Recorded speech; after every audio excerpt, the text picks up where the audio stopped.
Talking top 5 players to watch for the Detroit Lions. And let's get into this. Who do you think's the first one that we got to have our eyes on? Who do you guys got? Oh, obviously for me, it's got to be Jared Goff. Yep. Jared Goff is honestly going to be the most important Lions player this season. And just before we get into what type of quarterback he is and everything like that, let's just get into the draft picks aspect of it. If Jared Goff pans out well in Detroit, that affects the draft picks for not just next year's draft, but the draft after that. Because if he ends up being the guy, then the Lions do not have to go look for a quarterback. They have their quarterback right here. He's 26 years old. Again, 26 years old. We have quarterbacks now that are playing into their 40s. So if Jared Goff does pan out, he could end up being the Lions quarterback for the next decade plus. So that is why I think he's going to be the most important Lion from that aspect right there. Also, too, I believe he's going to have a pretty successful season. He's going to have some great running backs with them. I think that DeAndre Swift is going to go ahead and take that curve this year. Also, the Lions have Jamal Williams, who's going to be a great back in those situations where they need to go ahead and get those extra yards. He's a really big guy from what I've seen in OTAs and mini camps. You know, as we seen him when he interviewed on Woodward Sports, he was joking, he was laughing. You know, he was really vibrant. But when he's out there on the field, he dances on the sidelines. Not when he's out there in the drills. He's taking those drills all seriously. Deuce Staley, Anthony Lynn, they've been on that guy's grill, and he's responded each time they ask him to do something, giving him really high remarks. So, you know, I believe that as long as those two guys are going to be great, then Jared Goff is going to be great, because each time that Jared Goff has been at his best, he's had a formidable running game.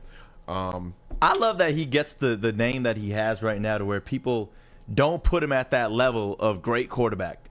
Yeah, he's proven himself. Yes, he hasn't gone all the way, but he's gone farther than we have seen anybody here in Detroit go. So that's the biggest thing that I'm looking forward to. And also, too, it's like he went to the Super Bowl, but he lost. I'm like, well, he lost to Tom effing Brady. And I mean, it's no shame in that. Hey, listen, all right, you mentioned Tom Brady. This is who Jared Goff lost to. Can you play this video of freaking Tom Brady, the GOAT of GOATs? He literally, the GOAT emoji that Apple has on their emojis is because of Tom Brady. It's a Tom Brady emoji. Just look at, sorry to sidebar, but you mentioning Tom Brady made me realize we got to see this video right here. Got the little jugs machine, right? He throws the football into it. Yeah. I mean, the accuracy is just ridiculous. The ball's on a string.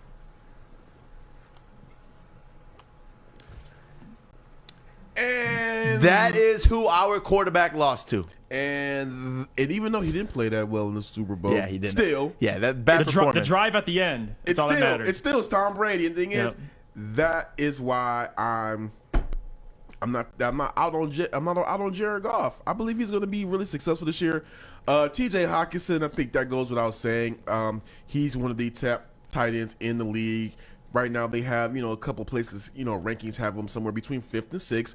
I believe he's going to end the season being somewhere 3rd or 4th, as long as that Lions offensive line performs to expectations and protects Jared Goff. I believe he's going to be able to pick some defenses apart. Those are my two guys right there. I mean, everybody else, you want to go ahead and say Trey Flowers. I mean, we talked about him. I believe Trey Flowers is going to be a very big part of the defense. Yeah. Jeff Okudah, I don't want to place too much expectations on Jeff Okudah just yet. It's his sophomore season.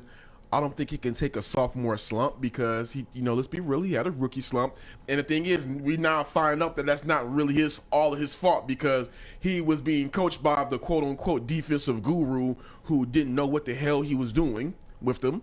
And now the Lions have Aaron Glenn, who is coaching this guy up and said you're going to see much happier defensive players this year. So between Jared Goff and T.J. Hockenson, I think you could look there for your MVPs. But that's Lions insider Corey Woods there of Woodward Sports.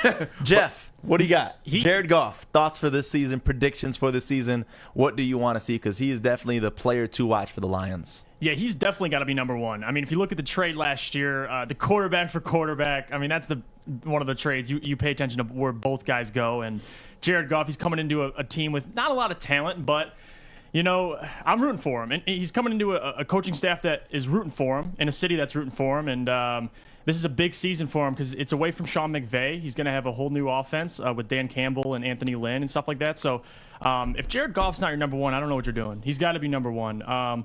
For me, number two, just personally, just because I like his name, is Jeff Okudah. It's got to be. It's for, Corey mentioned his rookie slump and coming in with a new offensive coordinator, former cornerback, Aaron Glenn. I'm excited to see what he does. I mean, the secondary's not as strong. I mean, you got a couple guys, Dunbar, Awarie, and stuff like that, and Ifeatu. Ifeatu, yeah. Dang, that's tough. But yeah, I typed out the pronunciation. I got to go pull it up because this was a hard name that Corey had to ask his boy about. Ifeatu Melifonwu. I give Corey credit because he's got a lot of names he's going to have to pronounce, right? No, we had to call Corey's boy for this one just to make sure. Yeah, so I have a couple of frat brothers that are Nigerian. I said, okay, look. I do not want to disrespect any of these players. How do you pronounce their names? Because, I mean, I can read it and I can listen to these commentators, but who knows if these commentators even saying it right. So I'm going to go to the sources. And they said, he said the name, then he showed me how to spell it out phonetically, and then gave me, I can't tell you everything else he told me. I'm gonna save that one myself in my back pocket. But yeah, I have Okudah second just because I'm excited to see what he does. I mean, last year I think he was kind of, forced to fail. He didn't really have a lot of chances. It kind of thrown into a situation he couldn't win. But this year, I'm excited. So those are my top two, to be honest. Like you said, Hockenson, I know he's great, so I wouldn't put him on a 5 players to watch. Like Corey said, he could end up top 3 or 4, so that's something to watch. But in terms of players I'm looking forward to see, it would go Goff and Okudah for me, top 2. So one name that we haven't talked about from either of you guys' top lists, DeAndre Swift in our backfield. I think I slightly mentioned, DeAndre Swift and Jamal Williams. I think Jamal should be up there because we've seen DeAndre Swift, Jamal Williams, we haven't seen, and we need to see, we haven't seen in a Lions uniform to say. So he's going to be important. But another guy that I think is going to be really, really vital, and I hope he is. I'm really hoping. Rookie Amon-Ra St. Brown. I think he's going to be very, very vital. Granted, Quintez Cephas did well. He did decent last year. They bring in Tyrell Williams if he's healthy. That's going to be good. Rashad Perryman remains to be seen. I have to see more. I've seen clips and highlights of his career. Not bad. Need to see more. But Amon-Ra is going to be the guy that I believe that can step in at some point between either this year and next year and end up being a starter. Small guy, but he's a very violent wide receiver, goes up and gets the 50-50 balls. He's going to be a playmaker that if him and Jared Goff can go ahead and develop some type of chemistry early, this is a guy to watch out for. I believe that he's going to – I'm just hoping that he goes in and takes that leap and plays like he did at USC. Granted, he was drafted in the 4th round, but if you did look at some of the projections for him, he was supposed to go somewhere between mid to late 2nd round and the 3rd round. The fact that he went 4th, he's coming in now with a chip on his shoulder, as is pretty much every damn body on this roster is coming in with a chip on their shoulder. So I'm looking forward to seeing what he does and if he's able to come out. Who knows? Maybe we may have found our Justin Jefferson in the 4th round. And that's it. As wide receivers especially, a lot of them are the hidden gems. Yeah. And with him being so late in the draft, I feel like he's got that potential because he was projected to be like in a 2nd round pick or something. Yeah. And then he just kind of kept dropping, and who knows, maybe there's something that we don't know about that. But from what I'm seeing, and for you going into this training camp, that's going to be a cool one to see is just the connection that he has with Jared Goff because that's going to be a big one for us. He's coming into camp with the Robin blonde hair. Who knows? Maybe he's trying to be violent and bad boy. Who knows? He's coming for heads. Oh, but let's hope he doesn't kick any refs in the No, do that too, actually. But I want to talk about Trey Flowers because we know last year he was a little injured, but even before that with New England, he was averaging about 7-8 sacks a game. And with this team being the veteran, I'm excited for him to be with this defensive line. We drafted 2 defensive tackles, nose tackle, and a guy who can get after the quarterback. But I'm excited for Trey Flowers. I think I'd throw him up there. DeAndre, we talk about DeAndre, but I think like Corey said, Jamal Williams, you got to throw him in that conversation too because it's not just DeAndre Swift back there. There's a couple other guys. And a lot of this obviously is biased because our interview with him was literally my favorite interview I've ever done in my entire life. Right. But I am excited to just see him out there on the field. Can we have week 1 where Jamal Williams is just mic'd up? No, right. I'll take it. That's all I want. He needs to be mic'd. If anything, he needs to be mic'd up the entire first home game. Oh yeah. Period. With the way that fans are going to be going crazy, he has to be mic'd up that game. That has to be something that Lions fans can look back on and be like, okay, this guy's getting rocking. Now they got to go out there and deliver, but I believe if they're going out there and they start that tempo and they're lively and they're kicking ass, you're gonna start hearing some stuff out of him.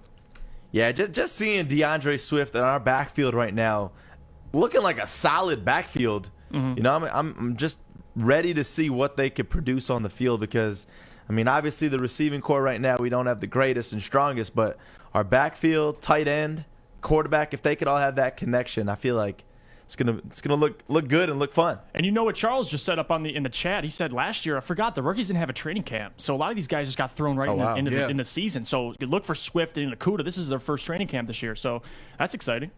Yeah, you look at COVID, just all the things that it's changed for sports. Oh yeah, it's crazy. Oh, it's definitely changed a lot.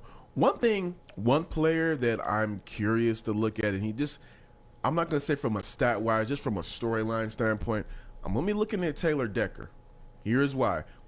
Everybody knows about the new COVID memo that has come out. And back in April, Taylor Decker said that he was not going to get the vaccine. So that is something that I'm going to be looking at because in the event that, let's knock on wood, let's hope the Lions do not have any type of outbreak. But if he does gets COVID and it does cause some kind of outbreak that causes a game cancellation, that's going to be something to monitor right there. And who knows? Maybe he may have changed his mind and come around and got vaccinated since then. Maybe he didn't. Who knows? It's his decision. I respect anybody's decision either way. I mean, obviously, like I told you guys, I was pretty much dead set against it, but I got it so I could be able to go to training. You see Bruce Arians come out and what he said too with COVID and unvaccinated players?